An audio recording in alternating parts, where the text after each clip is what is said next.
চাপে পড়ে পাহাড়ে আন্দোলনের কৌশল বদলেছে গোর্খা জনমুক্তি মোর্চা। যদিও এখনও কড়া অবস্থানে অনড় রাজ্য সরকার, পাহাড়ে অব্যাহত পুলিশি ধরপাকড় ও তল্লাশি। পানিঘাটা থেকে গ্রেফতার করা হয় মোর্চার শ্রমিক সংগঠনের সহসভাপতি সমীর তিরুয়াকে। গ্রেফতার করা হয়েছে নারী মোর্চা নেত্রী গীতা ছেত্রী ও অনিতা লামাকেও। এছাড়াও পুলিশ গ্রেফতার করেছে জিটিএ সদস্য কল্যাণ দেবান সহ একাধিক মোর্চা নেতাকর্মীকে। ইতিমধ্যে পাহাড়ে ধৃতের সংখ্যা 200 ছাড়িয়েছে। পুলিশ সূত্রে খবর, গ্রেফতারির ভয়ে ঘরছাড়া মোর্চার একাধিক নেতাকর্মী। ফেরারদের খোঁজে রবিবার রাতভর দার্জিলিং, কালিম্পং, কার্শিয়াং সহ বিভিন্ন জায়গায় অভিযান চালায় পুলিশ। মোর্চার অভিযোগ, তাদের আন্দোলন দমন করতেই বেপরোয়া গ্রেফতারি শুরু করেছে পুলিশ। যদিও পুলিশের পাল্টা দাবি, একাধিক পুরনো মামলায় গ্রেফতার করা হচ্ছে অভিযুক্ত মোর্চা নেতাকর্মীদের। এদিকে এদিন মোর্চা নেতৃত্ব জানিয়েছে, হাইকোর্টের নির্দেশ মতো পাহাড়ে জোর করে বাঁধ হবে না। অন্যদিকে সোমবার 10ম দিনে পড়ল পাহাড়ের বাঁধ। স্তব্ধ শৈল শহরের জনজীবন, শুনশান রাস্তাঘাট, পাহাড় জুড়ে কেন্দ্রীয় বাহিনীর টহল অব্যাহত, পাল্টা পিকেটিংয়ে মোর্চাও।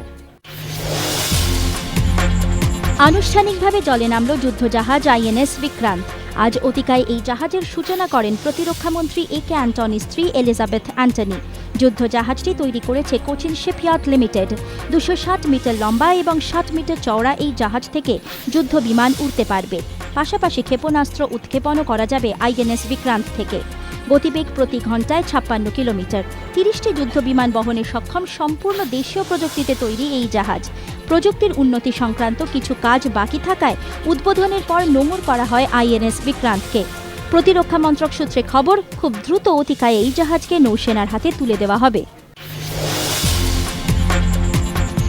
সবেমাত্র কলকাতায় পা রেখেছেন ভিনদেশি পর্যটক। হয়তো এসেছেন ফ্রান্স কিংবা ইতালি থেকে, কিন্তু বিমানবন্দর থেকে বেরিয়েই বিপত্তি। প্রিপেইড কাউন্টারে যে ব্যক্তি বসে আছেন তিনি হয়তো কোনো ক্রমে একটু আধটু ইংরেজি বলতে পারেন, কিন্তু সেই ভাঙা ভাঙা ইংরেজি আবার বোধগম্য হচ্ছে না ভিনদেশি পর্যটকের। ফলে ঘোর বিভ্রান্তি। কখনো আবার সেই বিভ্রান্তির সুযোগ নিয়ে পর্যটকের থেকে বেশি টাকাও হাতিয়ে নেন এক শ্রেণীর অসৎ ট্যাক্সি চালক। বিমানবন্দরে প্রিপেইড ট্যাক্সি কাউন্টারের দায়িত্বপ্রাপ্তদের এ ধরনের সমস্যার মুখোমুখি হতে হয় অহরহ। তাই তার সমাধানে এবার এক অভিনব উদ্যোগ নিচ্ছে এয়ারপোর্টস অথরিটি অফ ইন্ডিয়া। নাম টাচ স্ক্রিন কিয়স্ক। কোনো পর্যটক এই টাচ স্ক্রিন কিয়স্কে গিয়ে গন্তব্যের নামটুকু দিলেই জেনে যাবেন সেখানে যেতে কত ভাড়া গুনতে হবে।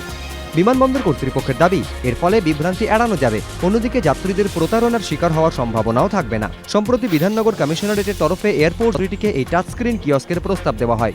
ইতিমধ্যেই প্রস্তাবে সায় দিয়েছে এএআই।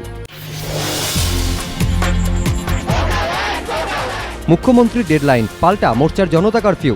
রাজ্য সরকার গোর্খা জনমুক্তি মোর্চার সংঘাতের জেরে উত্তপ্ত পাহাড়। এই পরিস্থিতিতে রবিবার তৃণমূলে যোগ দিলেন প্রয়াত গোর্খা লীগ নেতা মদন তামাংয়ের ছেলে সংযোগ তামাং। মদন তামাং খুনের ঘটনায় অভিযোগের তীর মোর্চার একাংশের দিকে, যদিও সেই অভিযোগ মোর্চা অস্বীকার করে। মদন তামাংয়ের পর গোর্খা লীগের সভানেত্রী হন তার স্ত্রী ভারতী তামাং। এদিন সুকনার কাছে মেথিবাড়িতে তৃণমূলের কর্মী সভা ছিল, সেখানেই তৃণমূলে যোগ দেন সংযোগ তামাং। তার দাবি, বন্ধের নামে পাহাড়ে অচল অবস্থা চলছে, কোনো গণতন্ত্র নেই। সেই গণতন্ত্র ফেরাতেই তার তৃণমূলে যোগদান। এর আগে ডুয়ার্সে মোর্চার সভাপতি পদক লামা, কেন্দ্রীয় কমিটির সদস্য রাজু সাহিন সহ মোর্চার 20 জন দল ত্যাগ করে তৃণমূলে যোগ দিয়েছিলেন।